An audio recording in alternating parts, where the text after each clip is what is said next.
Turning now to politics, fourth time's the charm as far-right candidate Mike Johnson of Louisiana grabs the gavel in a unanimous GOP vote to become Speaker of the House. His rise to the speakership will have massive implications on funding for Ukraine, Medicare, women's health, LGBTQ rights, as Johnson was a 2020 election denier who many say was the architect of the plot to overturn the results. Here to discuss this and more is Caroline Heldman, professor of critical theory and social justice at Occidental College. Big morning. Good morning, Caroline. Good morning, Giselle. Good to see you. Always. Listen, Matt Gaetz gloating this morning, taking a victory lap for removing McCarthy, gloating over instating a fierce Trump ally and election denier in Mike Johnson. Take a listen to what he had to say. If you don't think that moving from Kevin McCarthy to MAGA Mike Johnson shows the ascendance of this movement and where the power in the Republican Party truly lies, then you're not paying attention. So if Gaetz is right, Caroline, and the GOP has gone on full MAGA, what does that mean that an election denier who did not hold up the Constitution is now second in line to the presidency? Well, it's a little disturbing. He is the most conservative and also the least experienced speaker that we've had in the modern political era. And Mike Johnson does hold a number of positions that would unconstitutionally deny various groups' rights.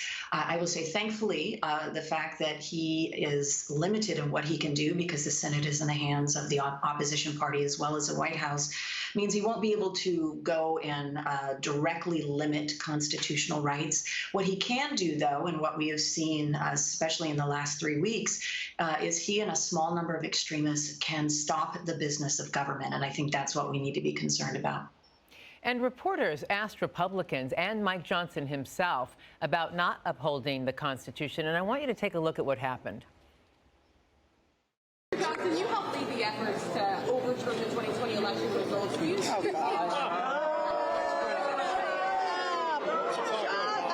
Next question. Next question, you had members of Congress yelling to reporters, shut up. So the GOP clearly wants to brush this under the rug. Do the American people?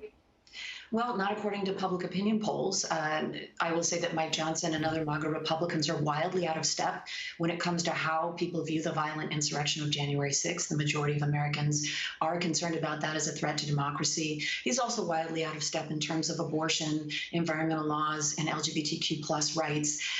And I know that Gaetz is saying that this is the heart of the party, but I don't think it is. I think it's a small number of MAGA Republicans who have a stranglehold on their party, as we've seen in the last 3 weeks. So Speaker Johnson's first legislative act was a bipartisan resolution declaring solidarity with Israel.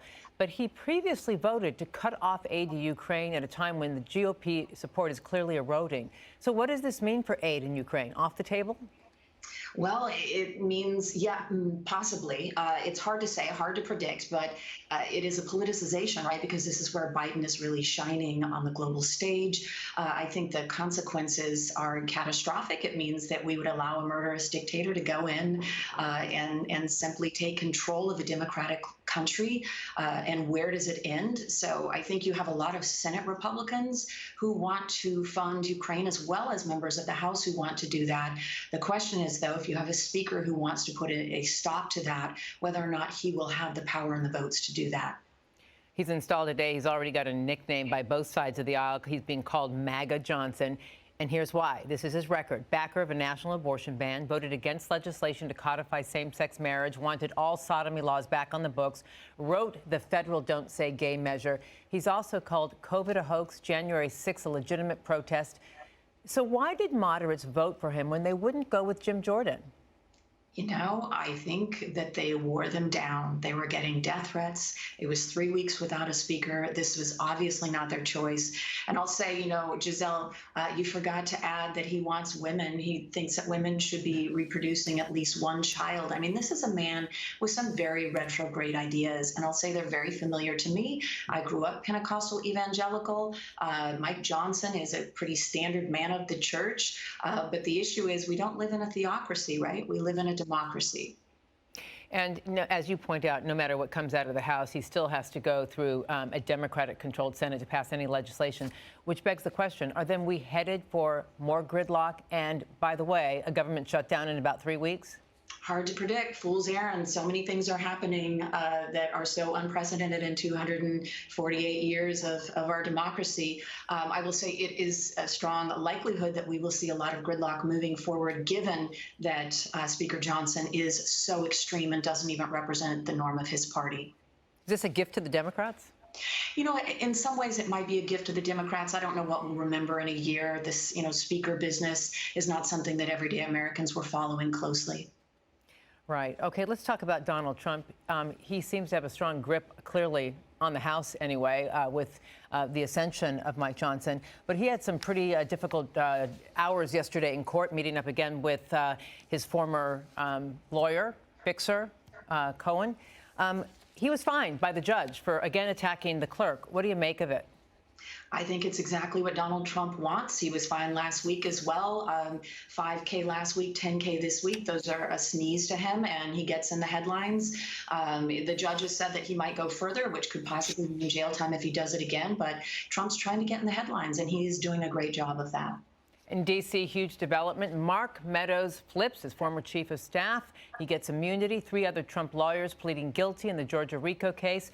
All of the former president's bravado may be undeterred. He compares himself to Nelson Mandela, I'm sure you've read. But how bad are things looking for him right now? In the actual courtroom, not looking great. And you and I have speculated about Mark Meadows working with Jack Smith, and now we know that's the case.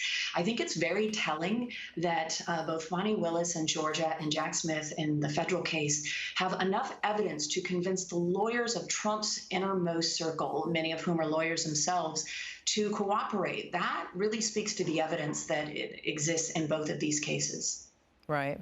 And before I let you go, I do have to ask you about this horrific mass shooting yet again, this one now in Maine.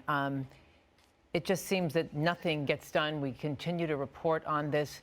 Does this fall squarely on the GOP? Does it hurt the Republican Party?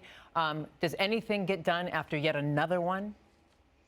I think nothing gets done, even though a majority of Americans support common sense gun legislation, and the fact that millions of Americans' hearts are broken every time this happens, especially if children are involved. I think it's very clear that humans as a species cannot have access to firearms in the way that we have written them into law.